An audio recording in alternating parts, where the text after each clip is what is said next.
ಈಗ ಇವರಿಬ್ರು ಕಿತ್ತಾಡ್ತಾವ್ರಲ್ಲ ಟಿಕೆಟ್ ನನಗೆ ಕೊಡ್ತಾರೆ ಅಂತವ ನಿಮ್ಮ ಪ್ರಕಾರ ಮೈತ್ರಿ ಅಭ್ಯರ್ಥಿಯಾಗಿ ಟಿಕೆಟ್ನ ಸ್ವರೂಪ ಕೊಡ್ಬೇಕಾ ಪ್ರೀತಮ್ ಗೌಡ್ರು ಕೊಡ್ಬೇಕಾ? ಪ್ರೀತಮ್ ಗೌಡ ಕೊಡ್ಬೇಕು ಸರ್. ಯಾಕೆ? ಯಾಕೆಂದ್ರೆ ಆಗ್ಲಿಂದ ಹೊರದು ಓಡಾಟ ಮಾಡ್ಯವ್ರೆ. ಇವತ್ತು ಒಳ್ಳೊಳ್ಳೆ ಕೆಲಸ ಮಾಡ್ಯಾರೆ. ಪ್ರೀತಮ್ ಗೌಡ ಮಾಡಿಲ್ವೇ? ಮಾಡ್ಯಾರೆ. ಕೊಡಲೇಬೇಕು, ಸೀಟ್ ಕೊಡಲೇಬೇಕು. ಸೂಕ್ತ ಅಂತ ನೀವು ಹೇಳ್ತೀರಿ? ಪ್ರೀತಮ್ ಗೌಡ ಕೊಟ್ಟರು ಒಳ್ಳೇದು.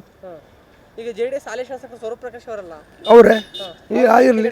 ಈಗ ಟಿಕೆಟ್ ಕೊಡೋದು ಬೇರೆ ವಿಚಾರ ಸರ್. ಇವು ಕೆಲಸ ಮಾಡ್ರಿ ಕೊಡಲಿ.